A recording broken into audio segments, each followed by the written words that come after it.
everybody. We chose to do our presentation on Uncontacted Tribes, and it was myself, Sarah Davis, along with Laura, who's not here tonight, but she'll have a part in the presentation, and you'll see her at the end with our conclusions, Nikki and Kelly.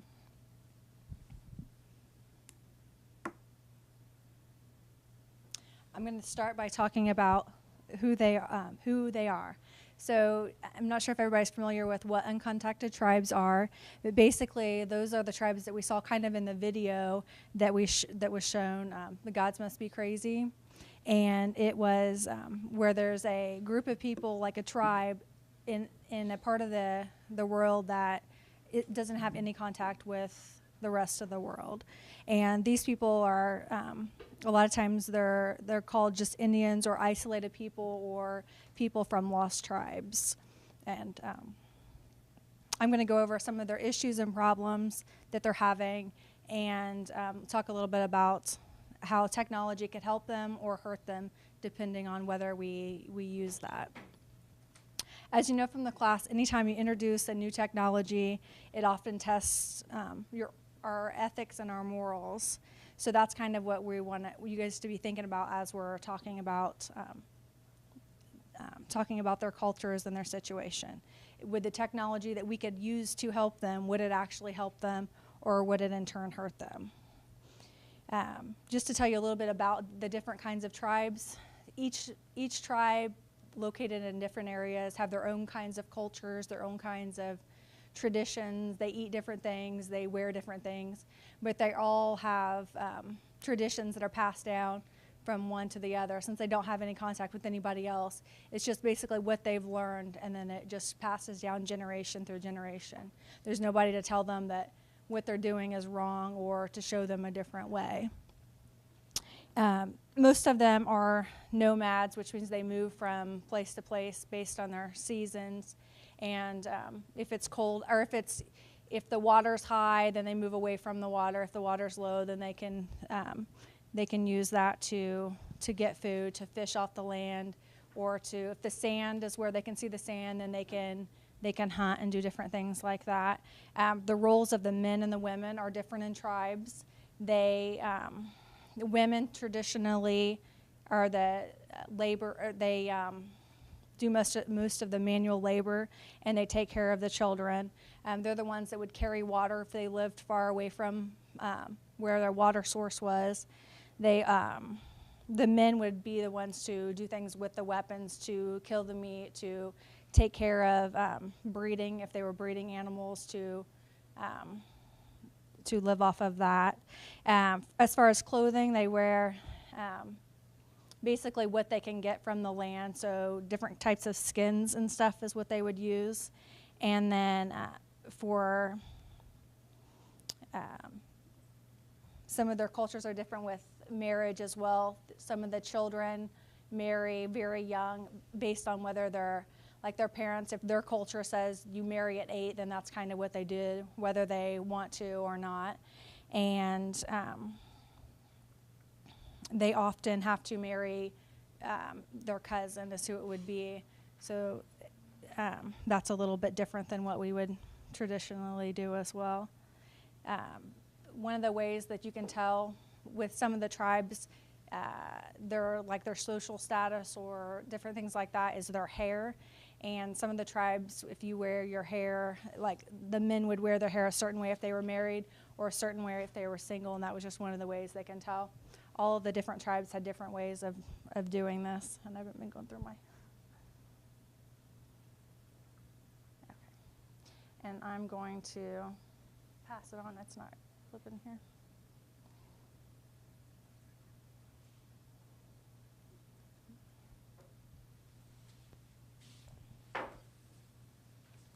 Okay, so now we know a little bit about the history of the uncontacted tribes, and I know we've already seen some clips in class about it, but currently today there are estimated to be more than 100 uncontacted tribes globally. They're mostly in Amazonia, South America, which consists of Brazil, Colombia, Venezuela. I don't know how to say this one. Guyana, Ecuador, Peru, and Bolivia, and then also in New Guinea. Uncontacted tribes are also found in Africa, Asia, and Australia, and in more places all over the globe. Currently, there are many threats that these tribes are facing. Some of them include cattle ranchers, disease and immunity, missionaries, colonists, loggers, and roads. And the biggest threat that these tribes face would be disease and immunity, because every time, I know we keep calling them uncontacted, I can't say that word, but we call them uncontacted tribes, but after doing our research, I think we could all agree that they're not really uncontacted, or we wouldn't have this information that we do have about them. So when they do come in contact with all of these people, such as the cattle ranchers, missionaries, and all the civilized people who have vaccinations for these diseases, they can catch them. So a lot of these tribes are dying off due to the common cold because they don't have any type of medical assistance to help them. Brazil is estimated to have 77 of these tribes, and they have the most, according to the Indian Affairs Department, they have the most uncontacted tribes living in Brazil. It's hard to really say exactly how many, because if they're uncontacted, we don't really know. These tribes remain isolated, and because they have had bad experiences and encounters with all of these technologies that we use, and that they're invading their land, so they want to stay uncontacted. And they all do vary. As Sarah was saying, that some tribes are always on the move, and others are more settled, and they have just a settled territory, but some always are constantly moving due to people invading their land. I'm going to skip the videos. They're on there if you guys like to see, but just due to time. Peru is estimated to have about 15 uncontacted tribes. It was made clear that they also wanted to remain isolated. Oil exploration is particularly threatening to the tribes in Peru, and more than 70% of the Peruvian Amazon has been leased by the government to oil companies. So their government is allowing people to go in, but they're also taking their land. When they go in, then they could also lead to disease, and it also leads to violence amongst the explorers and then the tribes themselves. And the third largest is New Guinea. There's estimated to be a few dozen uncontacted tribes. I forget where I saw the number, approximately 44, but I think it might have been Wikipedia or something, so it wasn't a very trustworthy source that I found that number. New Guinea is said to be the least explored out of all of these tribes, mostly because the lack of safety. So currently we think that there's a lot of cannibalism going on among the New Guinea tribes. They have found that Michael Rockefeller was killed by a tribe in New Guinea, and they never found his remains or things like that. And when there was contact with the tribe, they have provided some stories of what they can't understand. There's a lot of language barriers because no one really knows their language.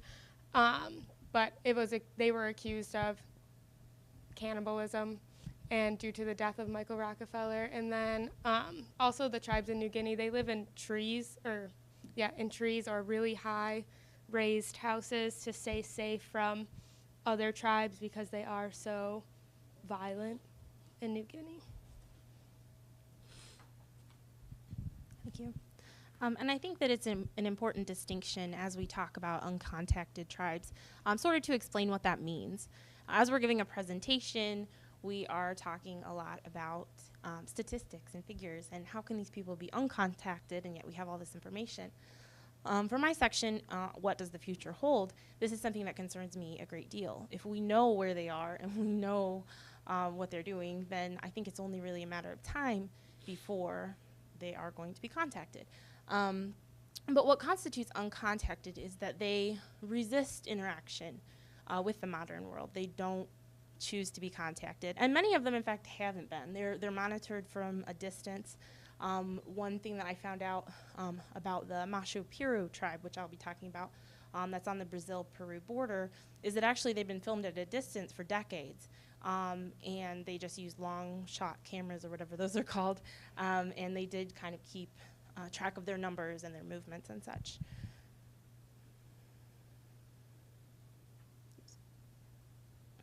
Okay, this was a graph that I found particularly about lowland South America. And I say to look forward, we must look back. This shows what happens to the tribes once they are contacted. There are a lot of indigenous peoples in South America who have been contacted, and here's how they fare. As you can see, that's not very well. It's an over 80% mortality rate. This is actually the point of contact, so this is immediately before the point of contact and then 1 year after. So as you can see, they do start to rebound, but sometimes that can take decades. And that's not true for all. This is just across, I keep doing that, sorry. That's just across the board. The reason for this, there's a lot of them, but some of the most common are their vulnerability to common illnesses, as Nikki also discussed, things that we take for granted, our immunity to the common cold or flu. We bounce back with some orange juice and a good night's sleep, but that just isn't the case for people who haven't been exposed to these kinds of bacteria. Relocation is another possible reason for population decline, as well as assimilation and violence. Relocation and assimilation a little bit different, but they can be sort of seen as the same, but violence also does have an impact. South America is an especially dense area for uncontacted tribes. That's for a lot of reasons. I don't want to dwell on this too much in the interest of time. I know that Nikki's covered it a lot. But one thing that I find very interesting is Brazil's approach to how to protect their uncontacted tribes. It actually has 7 TIs, and those are indigenous lands. And they actually are constitutionally protected lands. So the people who traditionally occupy those lands are allowed to stay there without interference. So Brazil has the idea for trying to protect their uncontacted peoples, and it is my opinion that if other areas don't take a similar approach, there won't be any uncontacted peoples. Either we'll relocate, we'll assimilate, we'll kill them inadvertently with disease, and I think that that's a little bit sad to our diversity. Again, I'm not going to spend a whole lot of time on this because I know that we've already discussed it, but some of the biggest threats to the uncontacted tribes. Government inaction and denial. Famously, the former Peruvian president, Alan Garcia, stated that the uncontacted peoples were actually just made up, that they were a way for environmentalists to attempt to block efforts to get resources. So just kind of, throwing a red herring in there. Environmental interference is huge, especially when we're talking specifically about South America.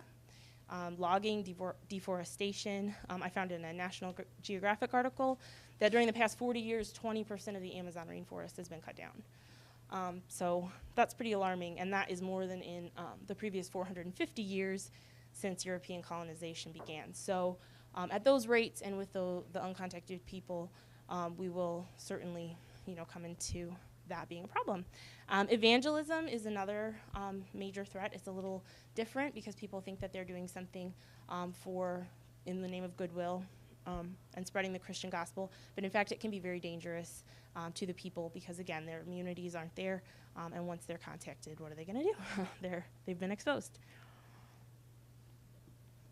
So since so many tribes are known to us, how have they so far resisted contact from the modern world?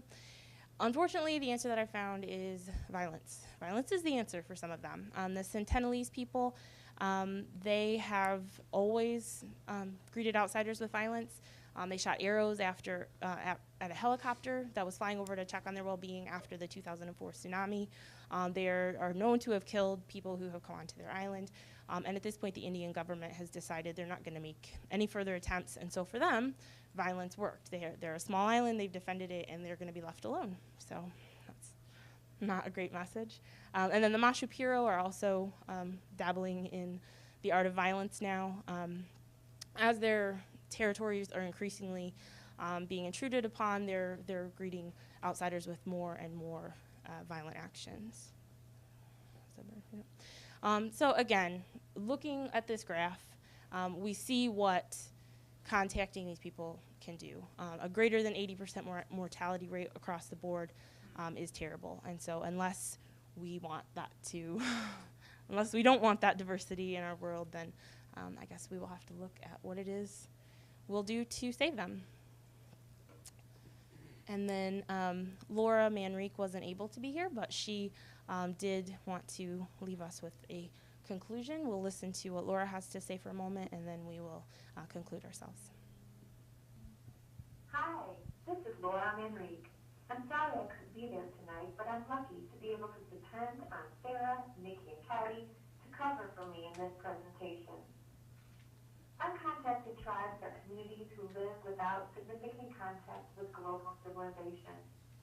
While it is fascinating to learn that we are not alone in this world, very little is known about these people, and they are some of the most vulnerable people on our planet. My conclusion is that we should not attempt contact with these isolated tribes. As a matter of fact, the entire concept of intruding into their lives reminds me of America's experience with the theory of manifest destiny and our presumptuous belief that our way is the best way. I believe that we should not attempt contact. I believe we should allow these tribes to live as they always have. Thank you. Okay, I think at this point we will open it to questions. Very good, thank you very much. And lots of questions. We need 2 questions from here and 2 from here. You have a question. So you spoke a little bit about governments in South America, Brazil, I believe it was, already had some laws, dictating what needs to be done with these uncontacted tribes. But has there been anything from the UN? I'm just kind of thinking about like Star Trek and the Prime Directive, something like that.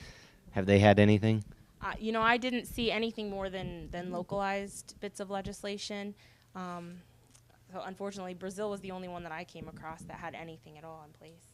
Yeah, I felt at least a lot of stuff that I was looking up was really hard to even, I was doing like more the current state of these tribes, and it's kind of even hard to find something there was things published and released in 2014 even, but it's really hard to find anything about a law or any legislation put into place because I feel like so little we can kind of grasp from what they even do know. Well, and I think it's a recent awakening that we need to look into it and to even consider, do we need to do something or do we not? Do we lose this diversity, or are we cool with logging and asking them to move to the city or whatever? That's what it boils down to, honestly. So if I may ask this, answer your question. If I may ask the same question with different words. Is contacting the uncontacted people or tribes something that we really should have a heart to do? I mean, we like to do, have a compassion to do, we have, or we just leave them in peace? I think we all have our own take on that, our own opinions on whether we should contact or whether we should intervene or not. But it's like every other technology. If we intervene with technology, giving them more immunizations and giving them more stuff to be more civilized, then where do we stop? Do we then make them follow our rules? Do we then say, okay, you can't have your children get married at 8?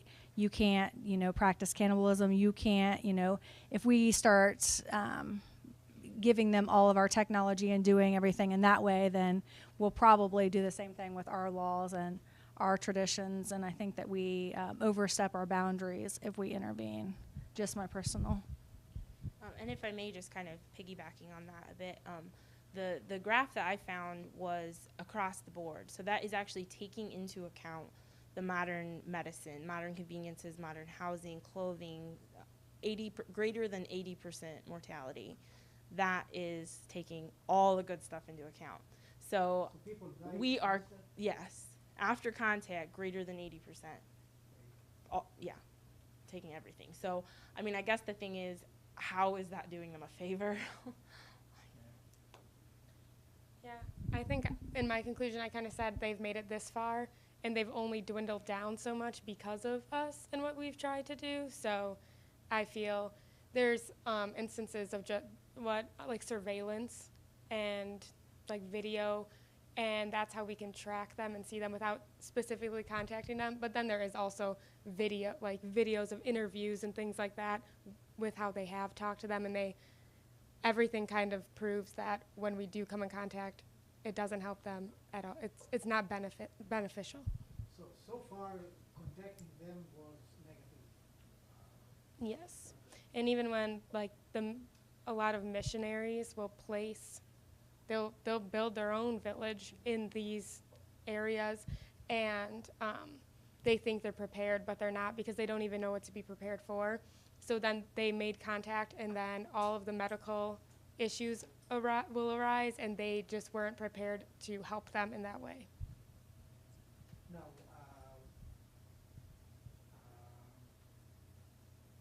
I saw some uncontacted people have a tradition or practice to get a piece of bone and put it one way. I don't understand how they make an opening here. Have you seen that at all in your research? They have a big bone that starts from here, and they put it, and they can talk with it and live with it. Is this healthy or not healthy? How do they do that? They cut their body or what? Have you seen I think what that's I'm just talking? like body mutilation. It happens Have you seen in what I'm talking about? the United States as well. People with their big Yes, ears yes. stretched, and I mean, Yes. like, it's, you do what you do. Like, Yeah, I think. potato ice.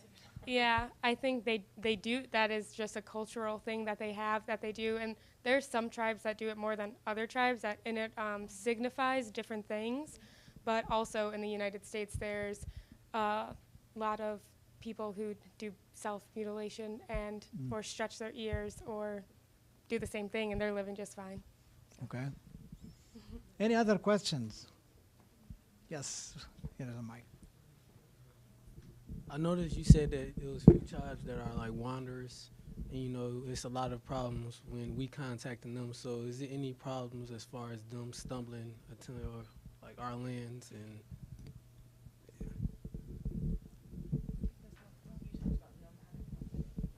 I'm not sure I understand what you're saying. That is a question, Did please. they ever stumble into us? We find them, but did you ever find anything with them accidentally? Is that what you're asking now? Yeah. Go ahead.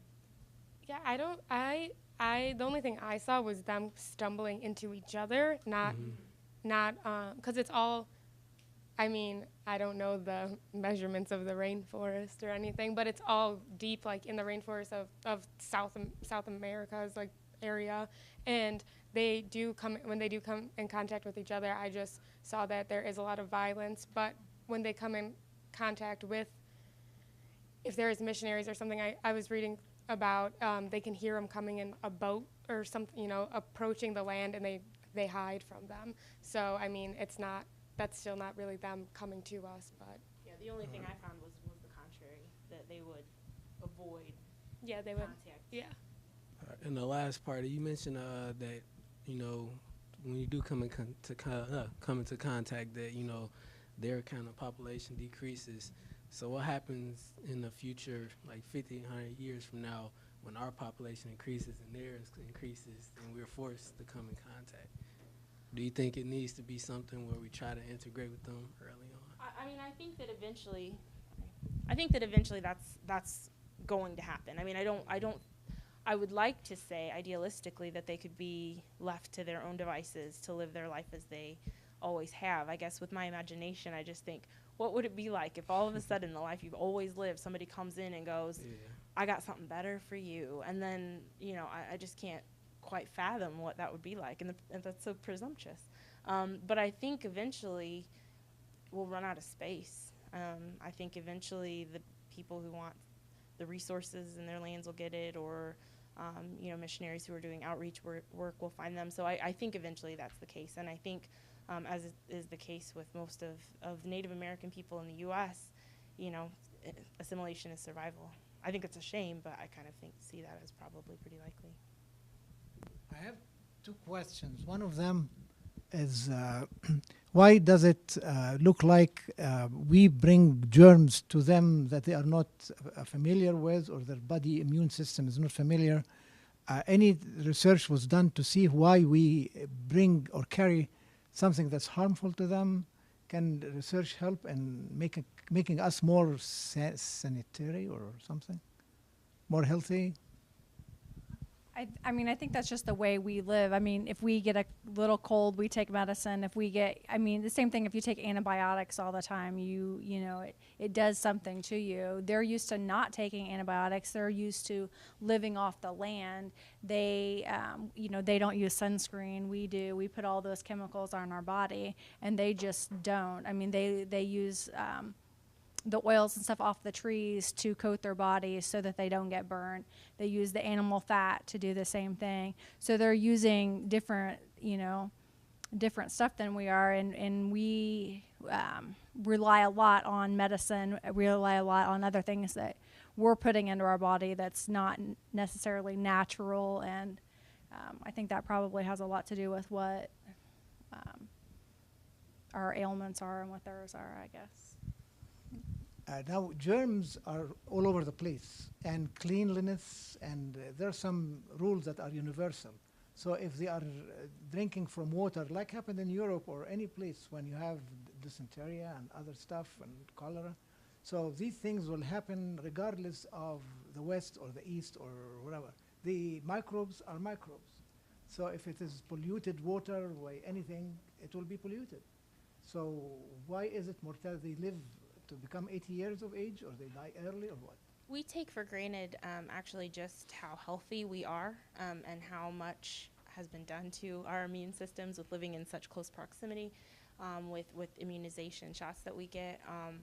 I was told recently, and I don't have a resource or anything for it, but that actually allergies, the reason that people get more and more allergies now, it's a response because our bodies are looking for something. Our immune systems want to stay healthy and exercise, so it starts turning against something that's very natural. So we're kind of to a point where, I mean, a lot of us are that healthy from common diseases and, you know, things like that. We've effectively eliminated so many diseases, but we're still carriers of those things. Yeah. So, and we don't even know. I mean, it might have been something that we had the sniffles from a couple of days. But our immunities are very strong, and so we're carrying that into people who are exposed to a very small and limited amount of germs. It's not about sanitary things. It's not about being unclean. It's just about being carriers of dangerous. Another question, one more question. I have a question that's a little bit sensitive to ask, and it should be said in all kindness and lovingly and understanding without any prejudice or any pride or something, and be answered the same way, so no meaningful for that. Would people consider, the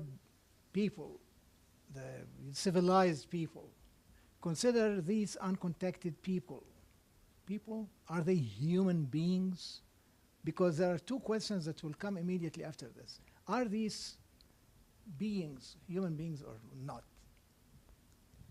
I mean, I'm going to say yes, they are. They are. Yes. So the next question would be, what makes a human being a human being? Is it anatomy or mind their or ability to think. I mean, they've existed this long. They're alive and living and taking care of themselves, and isn't it the ability to have like critical thoughts? And they have their Make you a culture human. and their art, and so they are productive human beings in their own Yeah, yeah. way. Okay. So the question will remain, I think, do we need to have compassion to go and tell them something to do it differently? I wouldn't say better or worse, to communicate with them, because life is life to everybody. So can we share something good with them? Maybe if there could be a technology that can avoid all of the devastating things that we do to them, then we can go. But before we do try and help them, they're doing fine on their own and have been. And ones that have been contacted and have interviews and things like that, they even say that they would just wish they were left alone. Yes. So I don't think we have the right to tell them there's the internet because they don't need it and they don't want it. Okay, we'll have to leave it this way, uncontacted, contacted if you like. Please greet them for me. And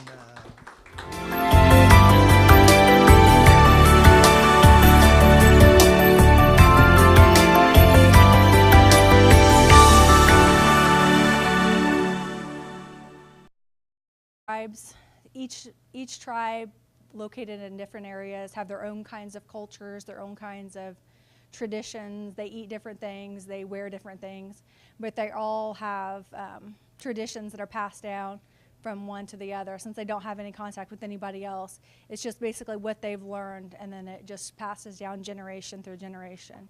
There's nobody to tell them that what they're doing is wrong or to show them a different way.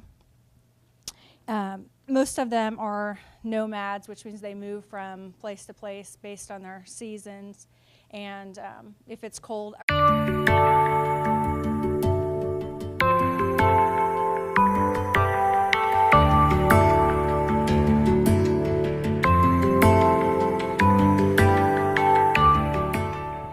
Hello, everybody. We chose to do our presentation on Uncontacted Tribes, and it was myself, Sarah Davis, along with Laura, who's not here tonight, but she'll have a part in the presentation, and you'll see her at the end with our conclusions, Nikki and Kelly.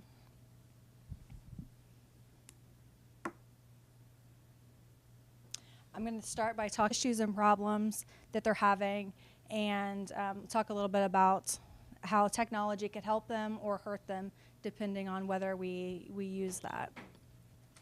As you know from the class, anytime you introduce a new technology, it often tests our ethics and our morals.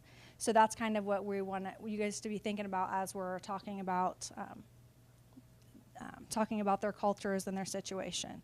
Would the technology that we could use to help them, would it actually help them, or would it in turn hurt them? Just to tell you a little bit about the different kinds of tribes, talking about who they are. So I'm not sure if everybody's familiar with what uncontacted tribes are, but basically those are the tribes that we saw kind of in the video that that was shown, The Gods Must Be Crazy.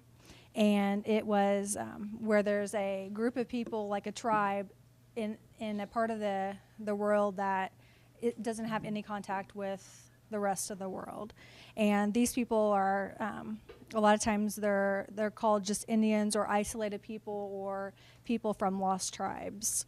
And I'm going to go over some of their, or if the water's high, then they move away from the water. If the water's low, then they can use that to get food, to fish off the land, or if the sand is where they can see the sand, then they can hunt and do different things like that.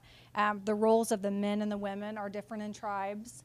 The women traditionally are the labor. They do most of the manual labor, and they take care of the children.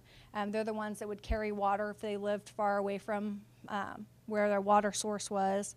They